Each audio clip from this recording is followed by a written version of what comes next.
I hit the button and the garage door groaned shut like a theater curtain closing on the final act. Inside, a pearl-white Lexus idled next to my lawnmower, trapped. From the driver's seat, Colleen Mercer, the HOA president complete with sun visor and all, blinked at me like a raccoon caught in a pantry at midnight. "You cannot lock me in," she hissed through the windshield. I reached for the deadbolt with deliberate slowness, smiled, and said loud enough for her to hear, "Watch me. My name is Evan Whitaker, quiet resident of Maple Crest, where every mailbox must be beige and every smile must be even more beige. I keep to myself. I work from home doing IT support, troubleshooting problems for people who think the internet lives in their computer. I have a sourdough starter that I feed like a pet, and 3 basil plants named 1, 2, and also Basil. It is peaceful. Or at least it was until Colleen Mercer decided everything about my existence violated section whatever of the covenants, conditions, and petty grievances. She was the kind of HOA Kare'n who measured grass with a ruler and conversations with a stopwatch. The kind who probably sleeps in her visor. It started small, the way these things always do. Warnings. My recycling bin faced north-northwest instead of due north, which she claimed was unpatriotic and possibly a signal to enemies of the state. My porch light glowed warm at dusk instead of the approved cool white, which she described in writing as vaguely sensual and inappropriate for a family neighborhood. My garden gnome, a cheerful fellow with a fishing pole, brandished a smile, which she insisted invites crime because criminals prefer happy homes. I am not making this up. These were actual violations she cited. Then came the surveillance phase. Colleen started jogging past my windows at exactly 6 in the morning, not for exercise, but to snap photos of my curtains like a paparazzo staking out a celebrity for Pottery Barn magazine. She documented my doormat angle. She timed how long my car sat in the driveway with the engine running when I warmed it up on cold mornings. One afternoon I found a sticky note on my door written in her aggressive cursive that read, "Your garage is a community asset during landscaping events." I laughed it off. The next day, I came home to find landscapers parked in my driveway, blocking me in, with their trailer taking up half my lawn. When I asked them to move, they showed me a work order signed by Colleen authorizing them to use resident driveways for equipment storage. On Saturday, Maple Crest's sacred garage sale day, Colleen escalated things to a whole new level of absurdity. I opened my garage door to grab a hammer for a small repair project and discovered her pearl-white Lexus nosed in like it owned the place, parked at an angle that blocked my entire tool bench. The engine was running. The air conditioning was blasting. And Colleen herself was rummaging through my storage cabinet wearing latex gloves like she was processing a crime scene. She had my plastic bins open and was photographing my camping gear with her phone. "Excuse me," I said with forced calm. "You need to leave." She did not even look up. "The HOA bylaws grant exigent parking rights during community events," she said in that tone people use when they are making things up but really believe them. That phrase, exigent parking rights, does not exist anywhere in any legal document ever written, but Colleen said it like she had it tattooed on her arm in Old English font. I told her again to leave. She ignored me and called a board member on speakerphone. "Frank," she said loudly, "I am documenting contraband shelving at the Whitaker property." She was talking about my step ladder.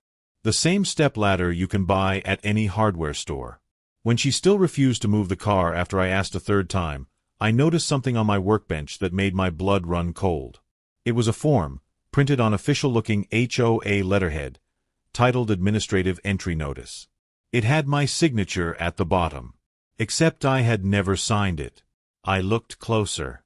The signature was traced, carefully copied from my old pool pass application from 2 years ago. This was forgery. This was trespass. And because she had a body cam clipped to her visor, blinking its little red light like a mechanical eye, she was also recording inside my home without my consent. That is illegal in my state. I took a breath. I stepped outside into the driveway. I pressed the wall-mounted remote, and the garage door rolled down with a satisfying mechanical rumble. The bottom seal hit the concrete with a thud. I turned the deadbolt. Then I grabbed my folding camp chair from the side yard, sat down in the driveway, sipped my iced coffee, and called the Maple County Sheriff on my cell phone. The dispatcher asked if the trespasser was armed. "Only with bylaws," I said as calmly as possible. She asked if I was in danger. "Only of boredom," I replied. 2 cruisers arrived within 8 minutes. I opened the side door that leads from the garage into the house to let the deputies in. They walked into quite a scene. Colleen sat in the Lexus with the air conditioning still blasting at full power, her sun visor still perched on her head, and that body cam still flashing its little red light like a tiny robot tattletale. She immediately launched into a prepared sermon about emergency community use rights and the responsibilities of homeowners to support neighborhood beautification initiatives. One deputy, a tall man with a name tag that read Deputy Martinez, peered at the forged administrative entry notice I handed him. He raised an eyebrow. The other deputy, shorter and older with sharp eyes, asked me quietly if I could email him the PDFs of our actual HOA covenants. I had them on my phone, complete with metadata showing when they were last updated. I sent them immediately. Deputy Martinez's partner, whose name tag read Deputy Chen, noticed Colleen's body cam. "Ma'am," he said with a stern but professional tone, "have you been recording inside this man's garage?" Colleen launched into an explanation that can only be described as a word salad served on a bed of perjury. She talked about transparency and accountability and community standards. She did not once say yes or no.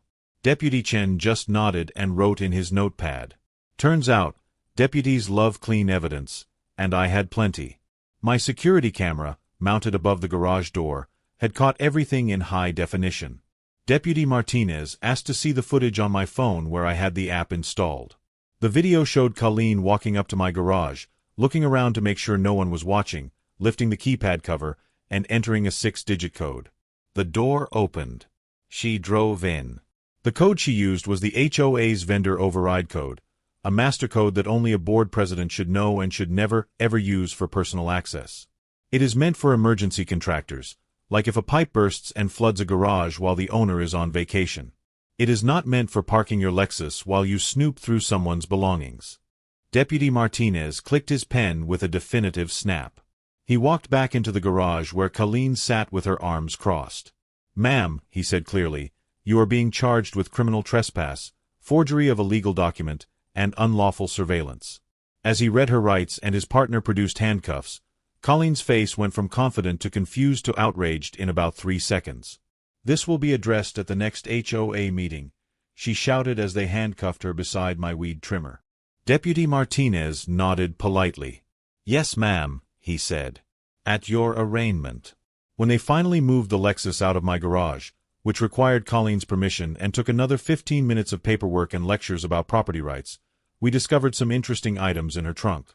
4 HOA yard signs that read "Vote Mercer, Strong Leadership for a Better Tomorrow." A file folder labeled Compliance Targets, Q4. My name was at the top of the list, highlighted in yellow. Beneath my name were printed photos of my basil plants taken with a zoom lens through my kitchen window. There were notes. Unapproved herbs. Possible marijuana cultivation. My basil. She thought my basil was marijuana. The deputies radioed county code enforcement about the vendor code misuse and the forged documents. Code enforcement called the state attorney general's office because forging HOA entry documents and misusing master access codes crosses into state-level fraud territory. I stood in my driveway and watched as a tidy suburban power trip got promoted to a state-level criminal compliance seminar. 3 weeks later, Colleen Mercer stood in front of Judge Patricia Holloway at the county courthouse. She had hired an attorney, a tired-looking man who clearly wished he was anywhere else. The prosecutor laid out the evidence. The security footage. The forged entry notice with the traced signature. The body cam recordings made without consent inside a private residence. The misuse of the vendor code. Colleen's attorney advised her to plead no contest to all charges. She did. Judge Holloway was not amused. She removed Colleen from the HOA presidency effective immediately. She fined her $8,000, $2,000 for each major charge. She sentenced her to 200 hours of community service at the county impound lot, where Colleen would now catalog vehicles that are stuck exactly where they should not be. The judge also issued a 2-year no-contact order prohibiting Colleen from approaching my property, my mailbox, my driveway, or contacting me in any way. When Judge Holloway read the sentence aloud, Colleen's face went pale as printer paper. She opened her mouth to protest. Her attorney grabbed her arm firmly. $8,000, she whispered in shock, her voice barely audible in the quiet courtroom. For a step ladder?